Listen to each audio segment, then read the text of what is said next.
So we wanted to give our three guests a chance to reflect on what they heard.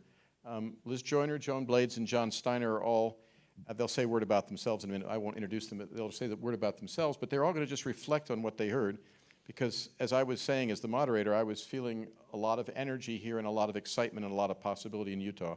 And I'd love to hear each of them reflect. I'd like to ask each of you to reflect on what you have heard that makes you excited, because each of you have done work with organizations around the country that cross the divide.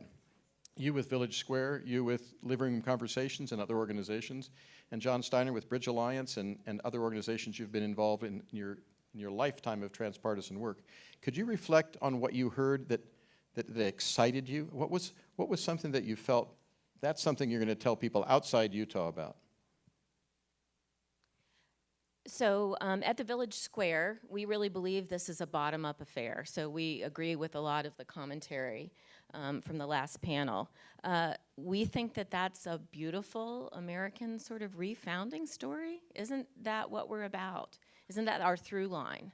Is the people, of the people, by the people, for the people. So we believe it's bottom-up. We believe it's community by community.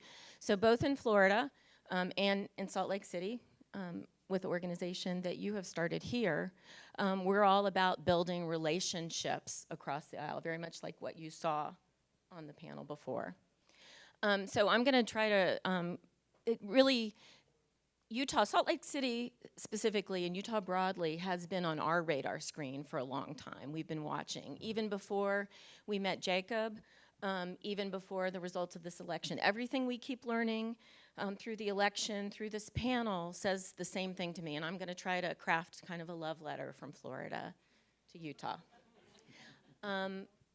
Florida is very different than Utah in that we're a very atomized state. So people come to our state from having lived their lives elsewhere, their civic connections are somewhere else, and they come to Florida. And so we're very individualized and atomized, and I should probably offer a broad apology to the whole country for all the Florida things that sometimes result from that.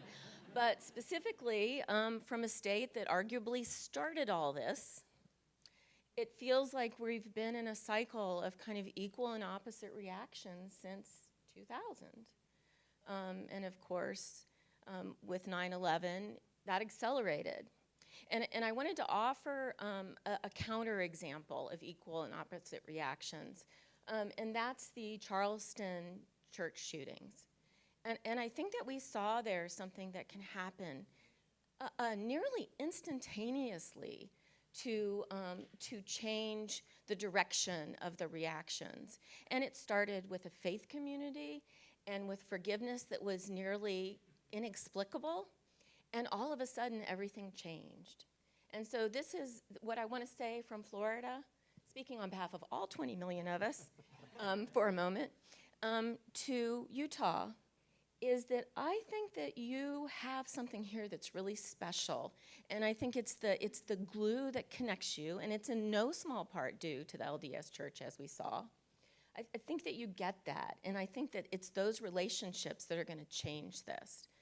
And so I believe that there's something really special here, that the country is paying attention to you right now. I mean, people from all across the spectrum were talking about what happened here. And I think something special can happen here that you can share with the rest of us, and we need you badly right now, in changing the equal and opposite reactions. Thanks, Liz. Joan?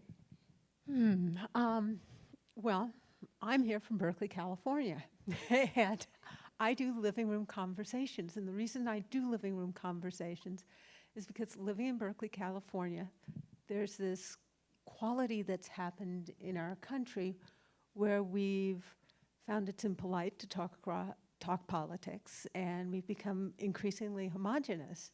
And we know the science tells us when we talk to people that share our views, that our views become more extreme in whatever direction they're going. And I don't think that's good for us. And the beautiful thing is that when we talk to each other, we find out that these people that we're not talking to are beautiful people that we even love and find huge value in. And my life is so much richer because Jacob is my dear friend. And, and I understand a great deal more because Jacob speaks to me with great honesty, and we have things we totally disagree on, but we still love each other.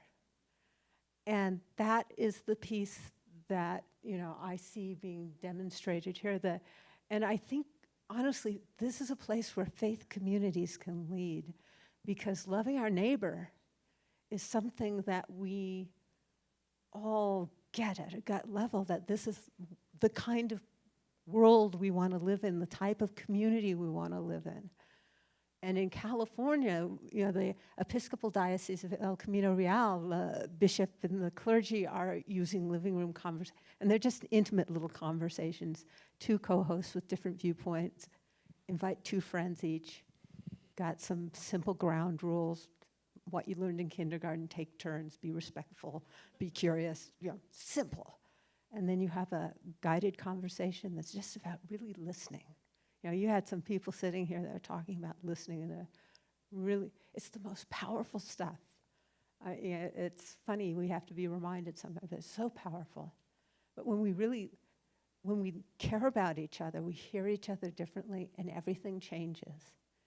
And I'm hoping that with the help of Utah, we can have everything change, because this last election season has just been heartbreaking. And I've seen so many people, and they're not all progressives, that are kind of heartbroken about the way we're treating each other. And nobody wants to do that, and yet we somehow got stuck here. And so the beautiful thing is, when I talk to people and I see people, they don't want to be there either, and I think we can make it happen together. Hi, everyone. John Steiner. I live in Boulder. I've had a through line for many years about how can we heal across the political divides in this country, and for the last few years, Mark and I have worked together in a more focused way, and in a way, this Citizen Summit is a result of that. First, I want to say the name Jacob has come up several times here, and we're referring to a colleague of ours, Jacob Hess, who is a conservative, lives in Colorado, and has helped us put this event on, and works both with Joan and Liz with Living Room Conversations and the Village Square. I want to start, Mark, you gave this invitation at a feeling level. I realized toward the end of this last panel that the last panel and the previous panel is really the first time since this election, and I think before the election, because a number of us felt, almost whether we gave it language or not, what might and would happen, that my own broken heart is beginning to feel healed across the political divides because of what I have heard today. And I actually wasn't sure that that's what I expected. I was more of, how can we make a difference in the country? How can this panel help us move forward? How can we come together as Americans? But it does start at the personal level, and it starts at the heart level. And whether we've won or lost, this has been a challenging week, and it will be a challenging year, but I feel more prepared listening to the panelists to be able to go forward with more equanimity and more sobriety and more inspiration. And what I'd like to do for my time here is really respond to 3 of the panelists and several things that they said. Wayne Niederhauser, who we heard, the president of the Utah State Senate, said, "We have to reach out to everyone, to all education levels, all races, all genders, get their ideas and bring them into dialogue." And I think what we're representing here is something we've talked about, is that our democracy needs a place to sit down, that we've lost the public square. It's clear that we do not know how and don't talk to each other across political divides, economic divides, social divides, cultural divides, racial divides, gender divides, and geographic divides. And as I've been thinking about this, and Joan, bless her and Living Room Soul, has given us a model on how to do it in our living rooms and how to do it in some public spaces, but it feels to me like we need to reimagine and re-envision several of our institutions in this country to take that leadership role. And one is public libraries. That they have the capacity to invite all members of the table with a new set of principles and guidelines that all Americans would be willing to come and begin to get to know each other. I also think it's the role of our colleges and universities to be educators at a different level, because we need to learn how to bring all sides together. And we need to educate and be educated and listen and learn at a depth in this culture that we have denied for decades. And this election has brought out the divisions. These are not new divisions. What has been invisible is visible. And whether it's libraries or universities or someone else, I think we have to challenge our public institutions to play a more important public role. Natalie was talking about the effectiveness of the business alliance in this community. And what we know from this election and the extraordinary, pornographic division of wealth in this country is that something has to change. And how are small businesses and large businesses going to come to the table with government and civic society to begin to think through what is a role we all play together to make this economy work for everyone? I don't think we know how to do that. I don't think we've given serious consideration. And I'd love that challenge in Utah to see what you all who work with these three legs of our civic stool to do that. And then lastly, what I heard from LDS, beneath respect, is the operationalizing of the Golden Rule. And I think our sense has been, and we've all worked on it in different ways, that our multi-faith communities may be a critical solution in this country of bringing us together again. And that we need to challenge each other and our faith communities, whatever they are, to act on the Golden Rule. And I'll just stop by saying one of the ways that's being done in this country that some of us know about is something called the Charter of Compassion, which you can find online. And in a way, it's an expression of the Golden Rule across all religions and faiths. There are 196 compassionate cities in this country that are beginning to think with us how what we heard today can become rooted and institutionalized locally so that these conversations take place ultimately in every town, in every city, and every civic square in this country. So I'll pause there.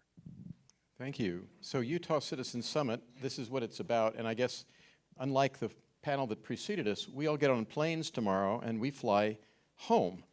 But so in a way, we have the right to kind of be a little bolder and a little bit crazier than the previous panel, and maybe say something to Utah. Do you have any kind of particular suggestion or idea that you'd like to leave behind? Just a wild idea about what Utah could do to even send its message louder. And I'll model it by saying I'd love to see the LDS Church and all the other faiths get together in an ecumenical, interfaith way in Utah and say, here's who we are. You want to come and campaign in our state.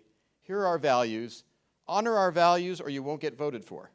I'd love to see that in the state of Utah. So anybody else have an idea? Mark, I know you've been working with this idea a long time. This is a great place also to put it out. Thank you. Thoughts? So I'm not sure. Crazy for the state of Utah. Yeah, I'm not sure mine is crazy, but I guess I think that we need to all offer ourselves a little bit of forgiveness, because in some ways this was kind of the inevitable result of the changes in the way we communicate with each other. And we're now all finally catching on. Oh, that's what it does.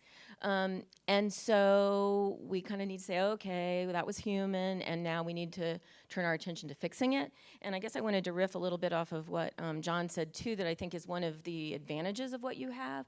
I think that what's happened is that the way we communicate with each other has made it so that it's weakened all of our institutions in society, from the very top to the very bottom. So Congress is now divided, left and right. the courts. We saw FBI leaking left and right, all the way down to communities. We like fight surrogate battles for national issues that have nothing at all to do with what we're doing with our neighbors. And so I think you guys still have institutions. Churches, too, again, are divided left and right. So basically, no wonder we got what we got, right? We got this just big old Hatfield and McCoy's feud, left and right. National, no institutions to provide the ballast that keeps us in connection with each other at all layers and levels. And so you guys have such a great place to start with that. So go. Well, I think I'm saying the same thing in just a different way. I'm a little monomaniacal on this topic, where, you know, my dream is that everybody becomes a leader and starts reaching out with, you know, living room conversations are one tool, but there are all sorts of tools for making connections and having the kind of respectful, heartfelt relationships we want to have. And I heard a little bit of nudging to be competitive about showing the way. We could really use some competitive showing off in the name of being respectful and, you know, wonderful human beings. I want some, you know, just flaunt it in a big way. And, you know, make my blue state feel shamed. It's okay with me. I want to get competitive with you on this stuff. Or, you know, I'll make connections with my kind of Episcopal friends to talk to your LDS, and you name it, I'm there, and please do it. It would make me really happy, and I think the world, the whole country. A race to the top. Yes, a race to the top. Let's do this thing. So Joan, instead of a fist bump, can we do a mic bump? Thank you. That's great. I want to take up the same leadership theme. We need leaders in this country who want to represent the whole, who want to put country before party, where independents can actually run and win and not necessarily be part of a party. And I'd love to see how that could happen in Utah. I mean, we know some of the structural issues around money in politics and open primaries, et cetera. But we're going to need, particularly at the national level, a new kind of leadership, and particularly a millennial leadership that sees the world differently and acts in the world differently. So that's one thing. But what I think Mark and I have learned, and I think many of us have learned in the civic society, is that embracing leadership is not easy, and often you don't get permission to do it. And so I want to really challenge Utah to be the leader in this country on what we've talked about today. It's going to take some money. It's going to take different kind of staff and different institutions. It's going to be a willingness to hire a PR person and show the country what you do well. And as part of that, this is my hobby horse, which people hear me talk about all the time. My belief is that unless we have a transpartisan citizen movement with citizens across the divides, not forming a third party, but forming a new constituency, a third force, that we're going to keep going back and forth. And we're going to keep doing and undoing what one party and the other party does unless we have a new constituency with this new leadership that actually has power, can help elect people, and again, I really say, but not a third party, hold our leaders to the fire of collaboration, and pass legislation that serves the common good. Go Utah. Thank you, everybody. And I want to just say thank you to John Kessler and Jacob and Camille and Anna and everybody who's helped make the Utah Citizen Summit a reality. It wouldn't be happening without all of you. So thank you for everybody in the room who's worked on it.